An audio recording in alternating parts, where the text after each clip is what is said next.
I did not really get locked in on this game until the final drive of the first half, maybe the final two drives of the first half, the stop, and then to get the ball back into TVD's hands to go bam, bam, bam, bam down the field touchdown to get within, I believe, 17 or take a 21-17 lead at half because of the network situation with the Notre Dame NC State game. And I think it was on ESPN News and I couldn't get that. So anyway, that's at the point that I dropped in on this game, having known that there were a couple of special teams gaffes that led to Texas A&M scores. So I will let you take it from here in regards to the infamous or famous good, the bad, and the ugly, and what that looked like for you on Saturday. Because good finally triumphed. It triumphed in the end, at least. Absolutely. Finally getting a win over a ranked team, a team of quality. Miami struggled with those for many a year. And I was saying, about bouncing back, being resilient. This team got down 10-0. And I was very prepared for the wheels to fall off and it to go really off the rails and, 44-16 A&M type thing. And we punched back. That next drive after 10-0, walked down the field and scored a touchdown. I said, hold on a second. That's different. To the point where asked about it after the game, Tyler Van Dyke said, yeah, last year's team, we get down 10-0, quit, fold, it's a wrap. And who knows what the crooked number is that we would have allowed to the other team and all that stuff. This year's team is not last year's team. And you saw that in that moment, because literally I was talking with the people around me in the press box. I literally said it and I fully expected it. 10-0, coming out, run for 4, pass for 4, maybe an inside run that doesn't get it or incompletion, 3 and out, punt, A&M walks down the field, another touchdown, 17-0. That did not happen. And that right there showed mental fortitude that we have not seen from the Hurricanes in a good long time. The referees were atrocious. Miami had 10 penalties for 115. Half of those were just phantom calls. They called Francis Mauigoa, the offensive lineman, they called him for 3 holds. 2 of them were him ragdolling somebody. Where I come from, that's a pancake. Like, if you're not big enough, right, hit the weight room, kid. Like, he got his hands inside the frame and everything where they're supposed to be. Yoink, holding. How was that holding? How? Because he's 6'6", 330 and he's stronger than this other guy who's a 5-star on the other side? That's not holding. And they called James Williams on a phantom call. They moved so quickly on the broadcast because in the press box, it was crazy. We were almost 2 full plays ahead live from television. Mm-hmm. So we would see it, and then we would watch the previous play's replay, right? So if it's like second down, we see that second down play. Look up at the screen, see the replay or the televised first down play, talk about it. So like that's how far in advance it was. And there was all that time because like the broadcast being 22 seconds behind had plenty of time to cut to, all these replays and all these sideline shots and that penalty on James Williams happened, going right to the next play. What? Excuse me? Like, so the one time that like we're dying for a replay, 2 plays later, now remember on the screen, they go zoom and they just cut out 10 seconds of the broadcast that they had done the entire day. And what was James Williams called for? Unsportsmanlike conduct, something, I don't know, but I sure didn't see it live, looking at the field and seeing all 22 players. I was praying that they would have shown something because like to right now, I have no idea what it was, but things like that. The running game could have been better. It was okay.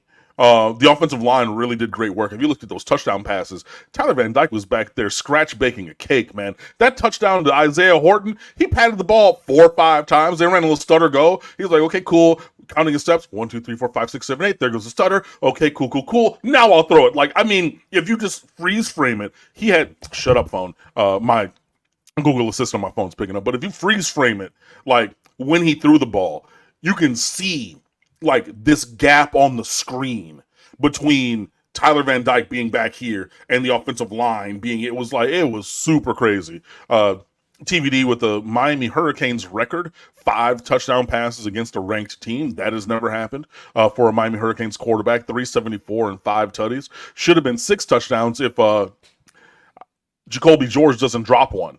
That was a dime in the back of the end zone on a post. And look, we've been hearing about Jacoby George for years.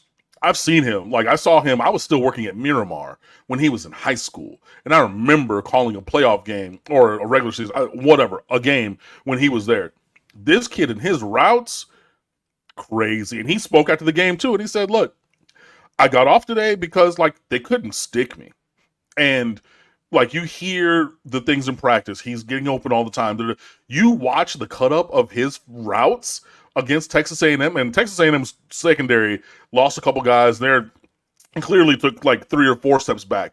But yo, he was lighting them on fire like a bocce. My God, it was crazy. He was just, I mean, defenders are spinning like tops all day long trying to stay in front of Jacoby George, which I love to see. And I did ask him after the game about the 4th touchdown. He's, yeah, I should have had that one. I'm like, yeah, you should have. But, you know, hey, but the passing game getting vertical was really, really great to see. Yo, and I haven't written it yet, but remember this time last year when I wrote that piece about there not being any explosive plays in the Miami offense? I came on here and talked about it. People in the comments still there because, you know, it was bereft of explosive plays. Through 2 games this year, where is it? I'm scrolling up the sheet. Where to go? Hold on. Explosiveness, isolated points per play, 1.57. That's 5th in the country.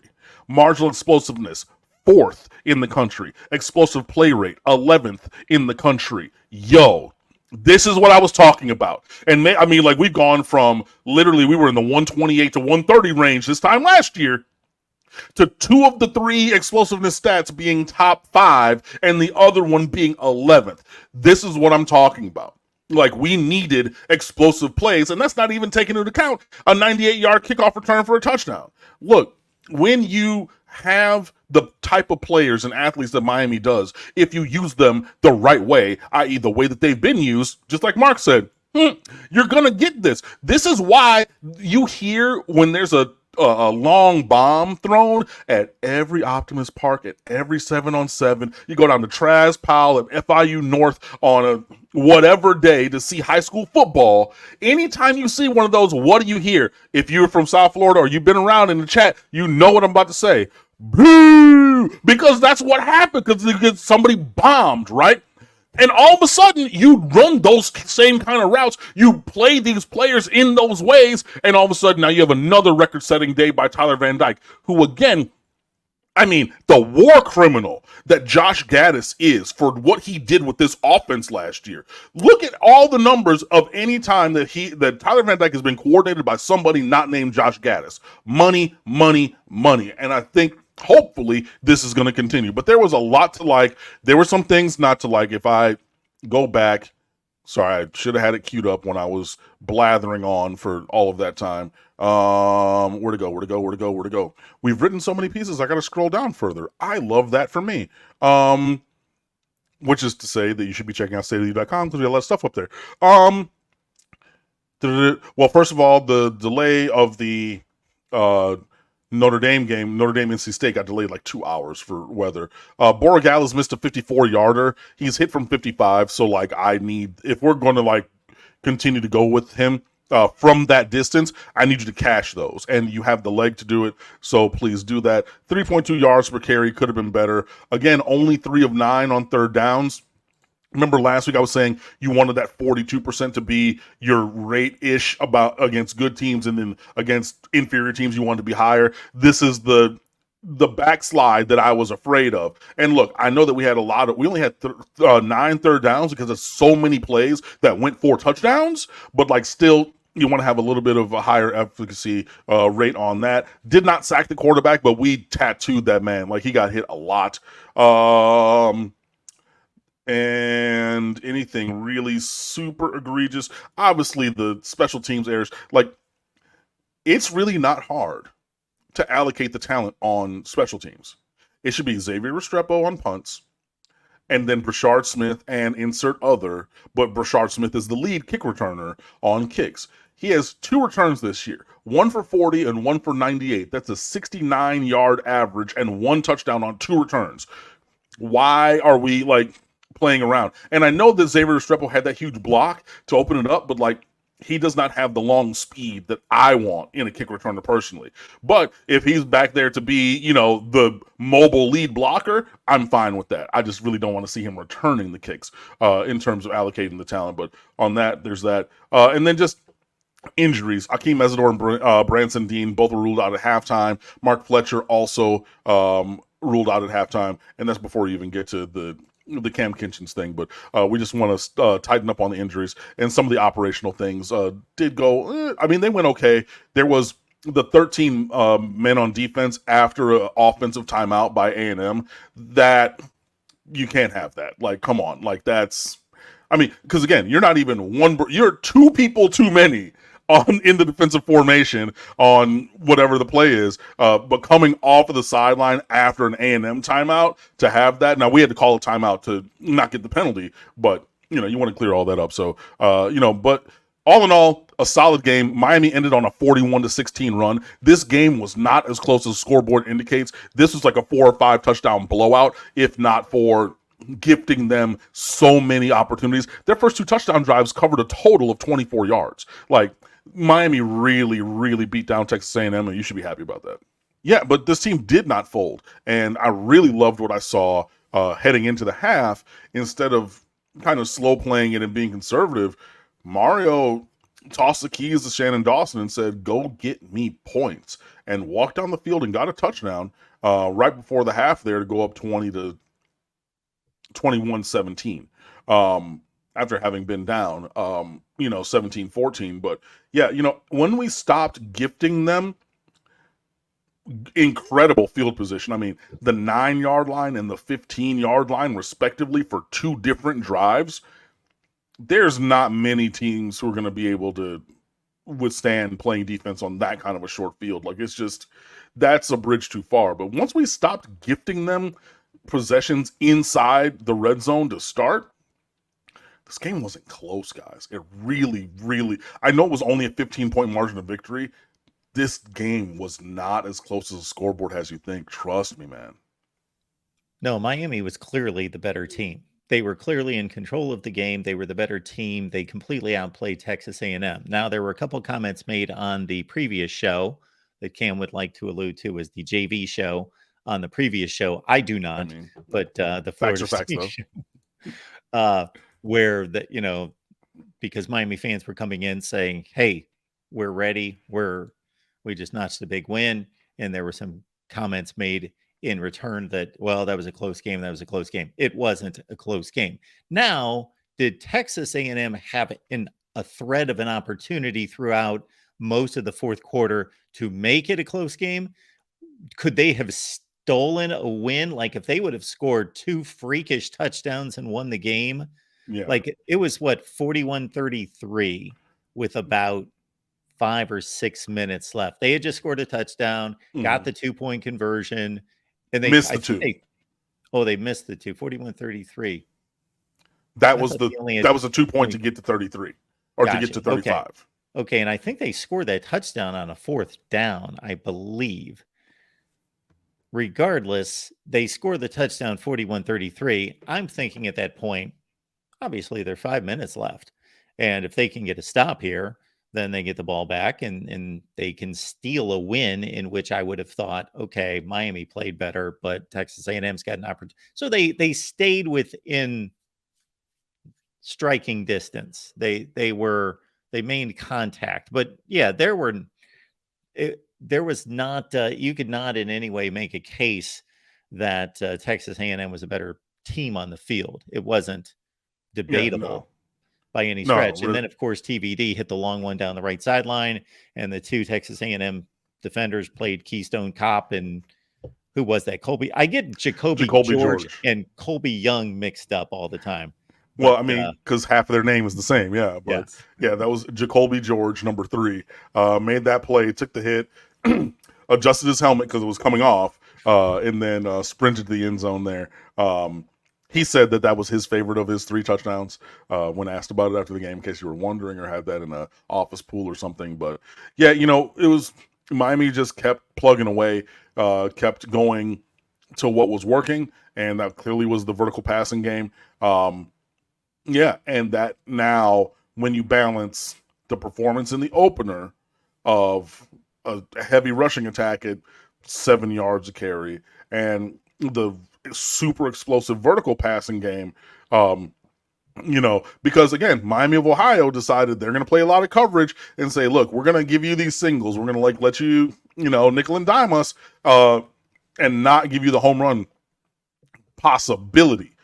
At the first chance that Texas A&M showed Miami a coverage that gave home run opportunity, home runs were hit. So, this team has shown through 2 games the ability to score in multiple ways, and I'm excited to see where it goes from here. All right. This is what happens when you've got 15 channels and people doing shows all over the place. All right. Falconer X, Falconer TRX super sticker. Thank you so much for that, Falconer TRX. We appreciate you. I tell you, another show sponsored by Falconer TRX. It's all about the you. Thank you for that. And we've got more coming in. Falconer with Cam, have some faith, brother. It's funny. I have faith. People were calling me Doubting Thomas yesterday because I was intentionally being cheeky. Like, some of you guys need to get your sarcasm detectors fixed, because I was tweeting after the fact the game was on ESPNU, and I said, "Oh, hey, Texas A&M is up 17-7 on ESPNU against Miami. This game is crazy. I think that they're going to get a turnover and run away with it. Miami can't keep up, blah, blah, blah, blah, blah, blah, blah." Knowing the score because I was there. And even now, like, I think 2 of the last 3 mentions on the State of the U kind of got it. Like, oh, this aged like milk. Oh, this aged poorly. Guy, I tweeted it on Tuesday from a Saturday game that I was at in the press box personally. What do you... Whatever. I'm not gonna go there super crazy with it, but like, dude, yeah, seriously, some of you guys do need to get your sarcasm detectors like checked and fixed, because like that was just so ridiculously tongue in cheek that I didn't expect anybody to miss it, but some people missed the joke. Yeah, that's pretty bad. I'm sure I've had many to match that, but none come to mind right now. But that is pretty bad. Falconer TRX. Texas A&M was holding all day long. Man, it was really bad. There were some pictures that got up on social media. I mean, like, jerseys being pulled off of guys. Like, you could see it live and in action, like holding at the point of attack. Like, Amari Daniels from Miami Central, so he scored a touchdown for A&M. Miami kicked the tires on him, decided we were going to go in other directions in his recruiting class, so did not recruit him. So he was very excited to score at home against, the hometown team that didn't want him. But you can see on several of his runs that like the hold was at the point where he had a hole to get through the line to gain yards. It's just like, what do you got to do? It's like years ago I was talking about how nobody, and it was, I forget the year, I would have to look back, but it was one year that it was a year and a half, I want to say, between holding penalties against Miami. And this is when we had some of the best defensive linemen in the ACC, especially on the edge, getting up the field. It's like, you're never holding Gerald Willis. You're never holding John Garvin. You're never holding Joe Jackson. You know what I mean? Like, ever. Not even one time, because it was like, I think it was 14 or 15 or 17 games or something like that without a hold called against the opponent. And I fear that we're going this way because, like, they were up the field. I mean, Jafari Harvey, my guy Nigel Kelly, Leonard Taylor, having his jersey ripped off of him, like, they're trying to, see what brand his pads are or something. It was really, really egregious. And like, I did wax poetic a little bit in The Good, the Bad, the Ugly about the fact that this was an SEC crew, and they like definitely gave all the benefits of the doubt and then some to Texas A&M, but like the lack of any holding being called or even discussed or even like looked at by A&M, egregious in that game with the performance with that was seen and like the egregious holds. And again, there are pictures on social media. You can go look them up and find them. It was really bad. And there was an ACC crew, I would assume, that went to Texas A&M last year. I believe so.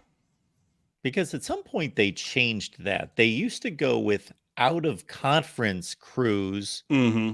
Would, like a Big Ten crew would come in and do a non-conference game between the SEC and the ACC. But then I think because of continuity's sake and just wanting officials to get used to, I guess, styles of play, and just for continuity's sake, they started going this way and feeling it well, that it would be fair for the road team to have the officiating crew from its conference, which it shouldn't matter. If you adjudicate the play that you see in front of you, but yes, if they're doing their jobs. Right. But yeah, no, to Falcon and TRX's point, the holding was really bad on but then again, like I said, Francis Mauagoa body slams a dude a couple times, a 5-star recruit on the other side, and it's holding. Okay, cool. Again, the first real action that I saw where I could really hone in was bam, bam, bam at the end of the first half after a Miami stop, where TVD, a couple throws were open, but one on the sideline, he threw a beautiful ball to Xavier Restrepo. Yeah, man. That's an NFL throw. Like, I know that he's trying to, obviously, he wants to go pro in sports. Tyler Van Dyke does and wants to play quarterback in the NFL. But like, dude, that throw right there on the little, because it was like a whip route wheel combo thing, because Restrepo came in, whipped back out, and then bent it up the sideline. But I mean, Tyler Van Dyke looked it off, came back to it, dropped that ball in a bucket. I mean, Restrepo catches it right over, his dome, puts it away, 2 feet down on the sideline. Go back and look at it. That's a catch on Sundays. Like, that was pinpoint. And at that point, I said, oh, he's feeling it. Like, Tyler Van Dyke was just like, oh yeah, like, call what you want.